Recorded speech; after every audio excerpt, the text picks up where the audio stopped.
She was overwhelmed by possibilities, none of which were comforting. The pressure to keep him in line was heavy on a single mother. It didn't take him long to become an integral part of his new school. He had a few friends who she had met. Did Jeremy share his lunch because he had been bullied? Could he be hiding something from her? Trying to dispel the anxiety that had been building in her mind, she shook her head. There was no way she could have known how much trouble her son's school would cause. 48-year-old Marla Jacobs' usual routine of sorting through the mail after a long day's work was suddenly disrupted when she came across a familiar envelope from Jeremy's school. Among the envelopes and bills, she spotted a crumpled piece of paper with the school's logo emblazoned at the top. She slid her finger under the flap, unfolding the paper within. Her eyes widened as she read the contents, a frown etching deeper into her brow with each passing word. Marla sat in her kitchen in a quiet suburb in Greenbrooks, Chicago, her heart pounding with anticipation as she retrieved the mail. Did Jeremy leave it there? Is it part of the registered mail? She unfolded it with trembling fingers, her eyes scanning the words in disbelief. It was a note from Jeremy's school, a terse message that sent a shiver down her spine. Jeremy Jacobs has been taking extra lunch at school, extra charge of $500 per month. Please pay school meal fees. Her mind reeled with confusion. Jeremy, her sweet 12-year-old boy, had always been responsible and obedient. He didn't have such a big appetite either. She couldn't fathom why he would need extra food. The school meals were supposed to be included in the exorbitant fees they paid, albeit basic. "Jeremy," she called out, her voice tinged with disbelief. "Jeremy, could you come here for a moment?" She didn't realize then that something else was happening at her son's school. Jeremy, her lively 12-year-old son, oblivious to his mother's distress, chattered away about his day at school. "Mom, today we had the coolest science experiment. We made a volcano erupt with baking soda and vinegar." She looked at his innocent face and knew that he couldn't have done anything wrong. There must be some kind of misunderstanding. Marla forced a smile, trying to shield Jeremy from her mounting concern. "That sounds amazing, honey, but, did you happen to take extra lunches at school?" He was excited about his day and couldn't stop talking. "Jeremy," Marla called out, her voice quivering with concern. "Come here, please." Jeremy stood in front of his mother, his backpack slung over one shoulder. "Yeah, Mom?" There was a lopsided grin on his face. "Hey, Mom, what's up?" The worried mother didn't know how to ask her son about it. He usually spoke the truth, but this was a touchy situation. Marla held out the letter to him, her hands trembling slightly. "What's this about, Jeremy? Did you know anything about this?" He looked at the crumpled letter for a moment. "Oh yeah, that's from my teacher. I left it in your mail for you." Marla breathed a sigh of relief on the inside. She was glad that her son could still be honest with her. She knew it was a volatile age for confused preteens. Marla handed him the note, her brow furrowed with worry. "What's this about, sweetheart? Why are you taking extra lunch at school?" Her son read the note. "I didn't read it, Mom. I didn't know what it was about." Marla could see that her son was telling the truth. The letter was addressed to her, not him, and the envelope wasn't opened either. She stared at him for a while, but she didn't know then that her son was completely unaware of what he did at school. Jeremy's eyes widened in surprise as he read the note. I don't know, Mom. I swear I haven't been taking extra food. Maybe it's a mistake." Marla questioned her son about what their school lunches were like. He described different basic meals every day. "The 3 food groups like vegetables and carbohydrates with a protein," he said. She was impressed that he knew at least something about what was happening at the school cafeteria. She didn't know, because the school didn't keep them updated. Marla sat at the kitchen table, a frown etched deep on her face as she skimmed through the note Jeremy had brought home from school. Her eyes widened in disbelief as she read the contents again. "Extra lunch charges, $500 a month," she muttered incredulously, her heart sinking with each word. Although Jeremy was as honest as he could be, she wasn't sure if he was telling the truth. She had to find out for herself. Jeremy's face turned from a smile to a frown. "You want to come to my school?" he said quietly. He dropped his backpack down. The worried mother shook the letter in the air. "We need to talk to the school," she said firmly. "There's no way I'm letting this slide." At that moment, Marla realized that the school was not communicating changes well with parents. It annoyed her because she was busy with work and couldn't run after her preteen son all the time. Jeremy's expression shifted from excitement to confusion as he scanned the letter. Extra lunch? What do they mean? I just eat with my friends like always. Marla questioned the type of food they started serving. Well, they did add some new healthy dishes to the menu. They just put them out there, her son said. His mother was unsure and asked him if he had to pay for them. Jeremy's eyes widened in confusion. Yeah, there were new quinoa salads and kale, some new vegan meat thing. I just ate with my friends like always. Marla's grip on the note tightened. How could this be happening? She wondered if there were other students who were also taking the extra lunches. They were already paying a small fortune for Jeremy's education, and now this additional expense threatened to strain their budget even further. Marla's heart sank as she read the part about the extra fees. $500 a month for specially packed meals, she murmured, disbelief coloring her voice. Jeremy, how did you not know about this? Marla told her son what she thought the school had done. Jeremy's eyes widened in shock. No, Mom, I swear, I had no idea. Marla's mind raced with indignation as she thought about the exorbitant amount of money they were being asked to pay. They didn't tell the children that they had to pay for the meals. She clenched her fists, determination flooding her veins. This isn't right, Jeremy. We need to go to the school and sort this out.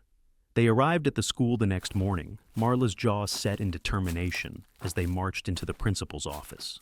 We need to talk, she said, her voice steely with resolve. The principal, a stern-looking man with graying hair, glanced up from his desk, surprise flickering in his eyes. Mrs. Jacobs, Jeremy, what can I do for you? Marla wasted no time in getting to the point. We received a letter about Jeremy taking extra lunches and being charged $500 a month for it. This is outrageous. The principal's expression softened slightly as he listened to their plight. I understand your concern, Mrs. Jacobs, but these are the school policies. If Jeremy wants to have specially packed meals, there is a fee associated with it. Marla's frustration bubbled over. But he didn't even know about this. How can you expect us to pay such a ridiculous amount? The principal sighed, leaning back in his chair. I'm sorry, Mrs. Jacobs, but those are the rules. If you can't pay, Jeremy will have to go back to the basic school meals. Marla's heart sank as she realized the gravity of the situation. She glanced down at Jeremy, who looked up at her with pleading eyes. Mom, what are we going to do? Marla felt a knot tighten in her stomach as she struggled to find an answer. The weight of their financial situation bore down on her, leaving her feeling helpless and vulnerable. She had always done everything in her power to provide for Jeremy, but now she felt like she was failing him. As they left the principal's office, Marla's mind raced with a million thoughts and questions, but one thing was clear. She needed to find a solution, and fast. She couldn't bear the thought of Jeremy going without proper meals at school, but she also couldn't afford to pay such a hefty fee. Days passed as Marla tirelessly searched for a way out of their predicament, but each dead end only left her feeling more defeated. It was the school's prerogative. She couldn't shake the feeling of guilt that gnawed at her insides, knowing that Jeremy was paying the price for her inability to provide for him. One evening, as Marla sat alone at the kitchen table, a sense of hopelessness washed over her. She stared at the stack of bills in front of her, feeling the weight of their financial burden crushing her spirit. How had they ended up in this situation? And more importantly, how would they ever find a way out?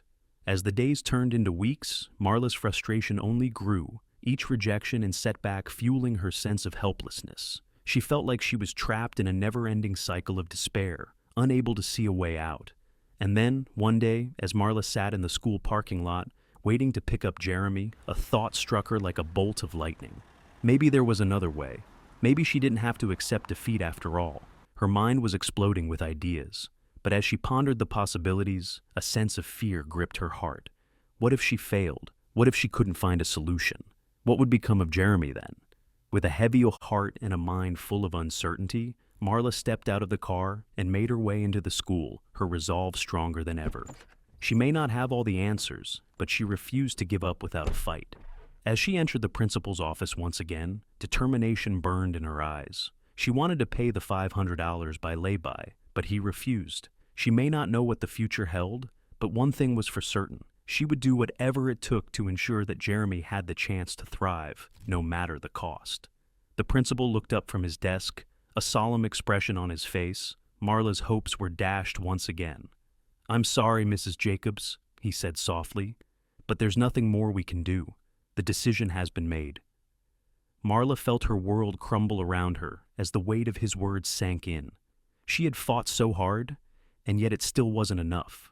Tears pricked at the corners of her eyes as she realized that she had reached the end of the road, with nowhere left to turn. But then, the principal said something that made her heart stop. Marla stood in front of the older man, her arms folded across her chest. As she considered what to say next, there had to be a solution to this. But as she stewed over the matter, the principal said something that would change everything. "Look, Mrs. Jacobs, you have to pay the school. Your son knew how much it would cost," he said, and leaned back in his chair. As soon as those words left his lips, she paused and glanced up at the man. What did he mean Jeremy knew? She stared at him in confusion, beyond surprised by his claim. "What do you mean he knew? He didn't know," she said. But the principal raised a stern eyebrow and looked her up and down. "Well, he should have known. We have been warning the children for weeks," he said. Marla couldn't believe her ears when he revealed the truth.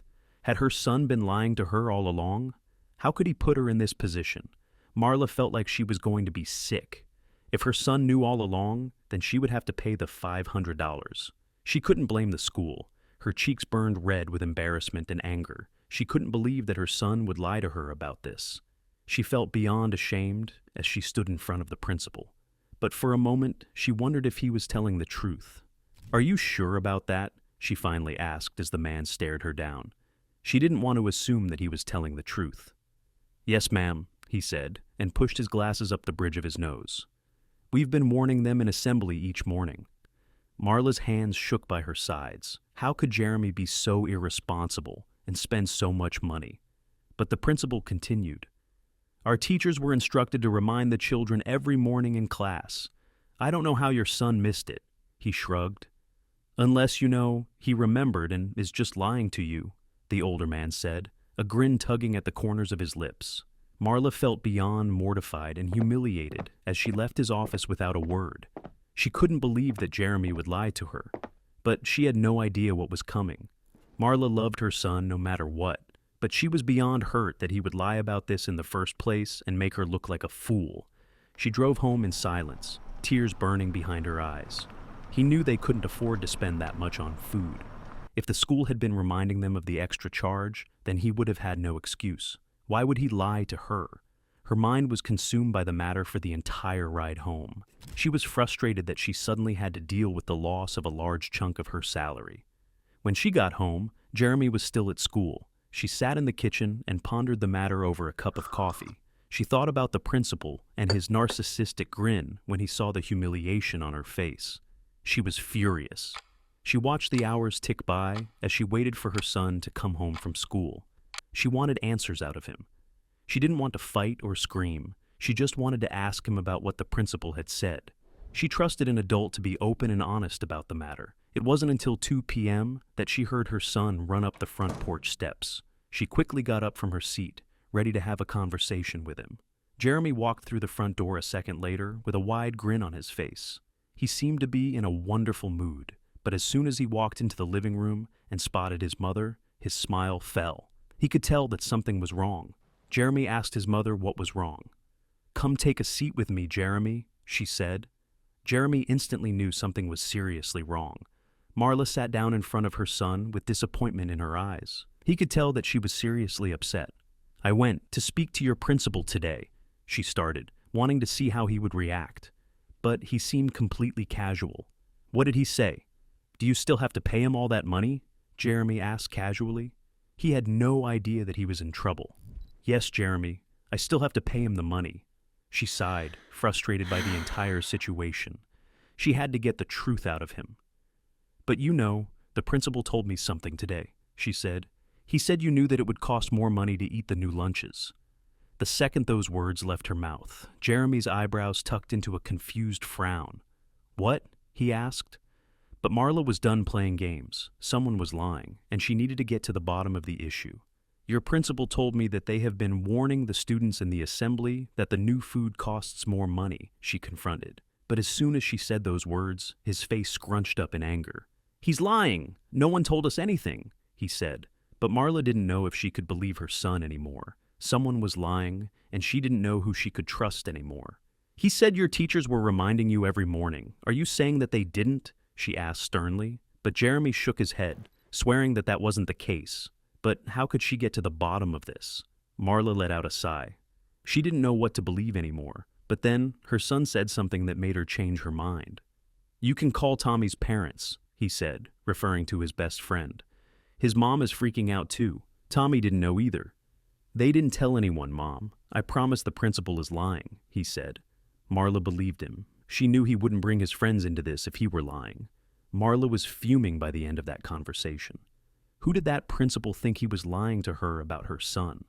She couldn't believe that he would do something like that. She was going to confront him and get her revenge. But she had to wait until the next morning.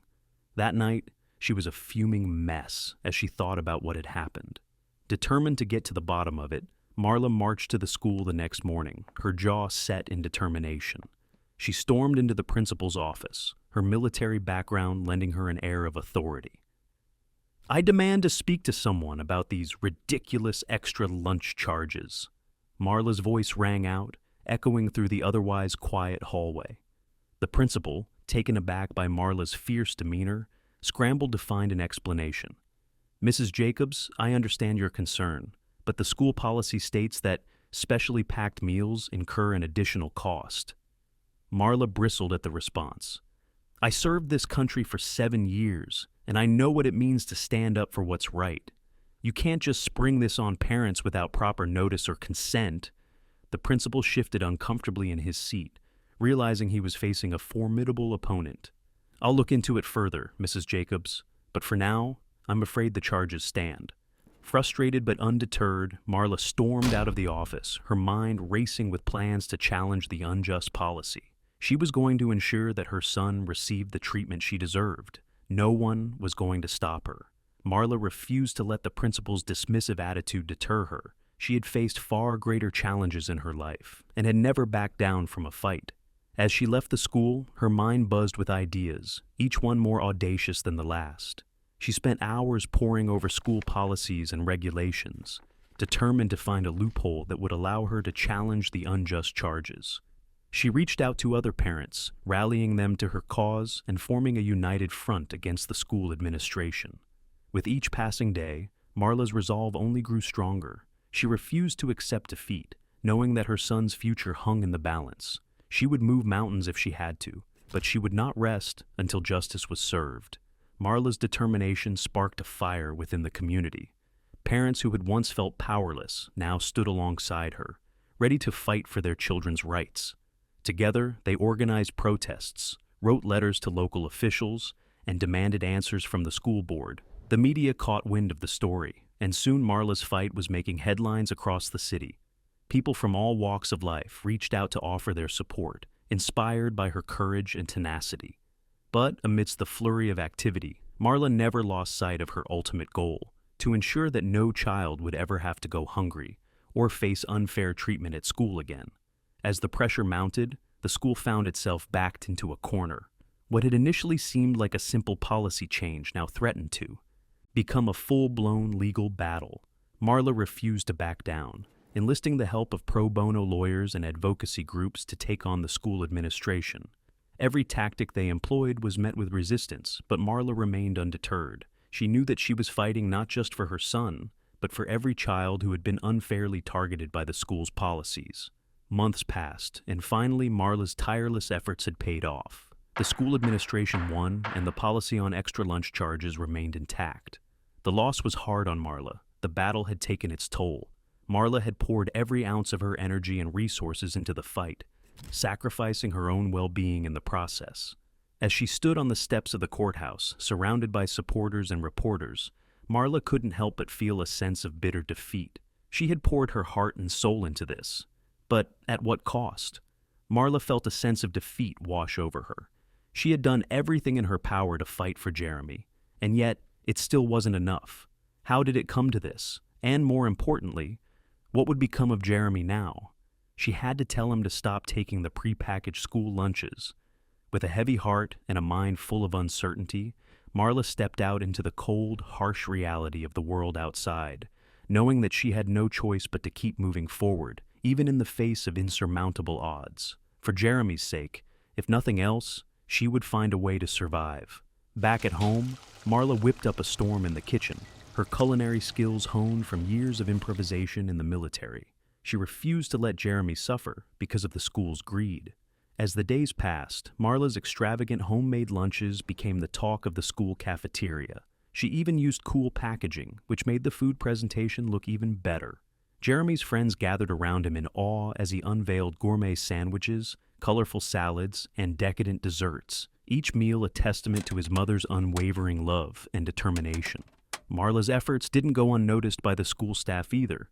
Teachers and administrators began to take notice of the delicious meals Jeremy brought from home, and whispers of admiration spread throughout the school corridors. But despite the praise, Marla couldn't shake the feeling of resentment towards the school's unjust policies. She knew that not every parent had the time or resources to provide their children with such elaborate lunches, and it only fueled her determination to continue fighting for change. As Jeremy's lunches became the envy of his classmates, Marla found a glimmer of hope amidst the chaos. Perhaps this was her way of making a difference, one lunchbox at a time. But deep down, she knew that the battle was far from over. The school might take her to task about this as well. There were still countless other injustices that needed to be addressed, and Marla was more than ready to take them on again. With renewed determination, Marla set her sights on advocating for broader changes within the school system. She joined parent-teacher associations, attended school board meetings, and used every platform available to amplify her voice. Her efforts garnered attention not only within the local community, but also on a larger scale.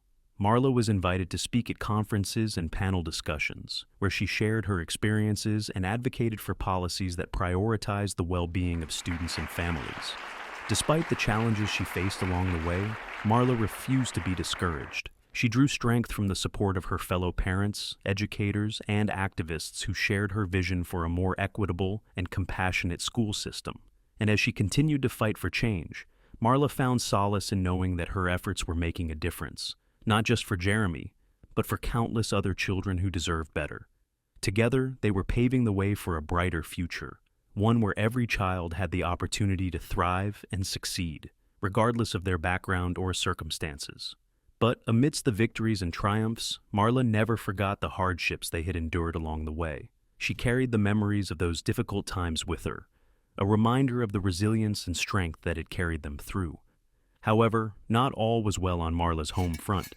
Although it cost her less to prepare his lunches at home, it was extra effort. As the weeks went by, Marla's resolve began to waver.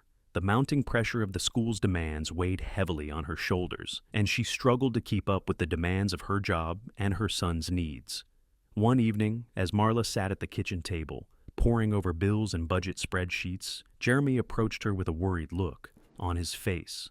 "Mom, are you okay? You've been acting strange lately." Tears welled up in Marla's eyes as she pulled Jeremy into a tight embrace. "I'm sorry, sweetheart. I've just been under a lot of stress lately." Jeremy's expression softened with understanding. "Is it because of the school lunches?" Marla had been making extra pre-packs for some of Jeremy's friends as well. Marla nodded, her voice choked with emotion. "Yes, but don't worry, Jeremy. I'll figure something out." She didn't know that her bright boy had something up his sleeve. Determined to find a solution, Marla reached out to other parents at the school, rallying them once again to join her in protesting the unjust charges. The students gathered in front of the school with a mission statement for better meals. Together, they formed a united front, refusing to back down until the school relented. After weeks of negotiations and public pressure, the school finally caved, agreeing to rescind the extra lunch charges and provide all students with nutritious meals at no additional cost. As Marla watched Jeremy's face light up with joy at the news, she knew that her fight had been worth it. She was proud of her son and his character, which strongly reflected her own. In standing up for what was right, she had not only won a victory for her son, but for every child at the school. As Jeremy sat down to enjoy his first free school lunch, surrounded by his friends and classmates, Marla couldn't help but feel a surge of pride. For in the face of adversity, she had proven that a mother's love knows no bounds. Marla's heart swelled with pride as she watched Jeremy and his friends laughing and chatting over their meals. It was a small victory, but it meant the world to her. As she reflected on the long and arduous journey they had undertaken, Marla couldn't help but feel a sense of gratitude for the community that had rallied behind them. Together, they had shown the power of collective action and the importance of standing up for what is right, no matter the odds. But amidst the celebration, Marla knew that their fight was far from over. There were still countless other injustices lurking within the school system, waiting to be addressed. With renewed determination, Marla vowed to continue fighting for change, not just for Jeremy, but for every child who deserved better. As she looked into her son's eyes, filled with hope and determination, Marla knew that their journey was far from over. The weeks that followed were a whirlwind of activity as Marla and the other parents worked tirelessly to implement broader changes within the school system. They formed committees, attended meetings with school administrators, and lobbied local officials for policy reforms. Marla found herself at the forefront of the movement, using her voice to advocate for issues ranging from better nutrition programs to increased support for students with special needs. With each small victory, she felt a renewed sense of purpose and determination. But amidst the progress they were making, Marla couldn't shake the feeling of exhaustion that threatened to engulf her. The weight of their fight had taken its toll, both physically and emotionally. There were days when Marla wondered if she had the strength to continue, if the sacrifices they were making were truly worth it. But then she would look at Jeremy, his eyes filled with hope and determination, and she knew that she couldn't give up. Together, they pressed on, fueled by their shared belief in a brighter future for all children. And as they continued to fight for change, Marla found solace in knowing that they were making a difference, one step at a time.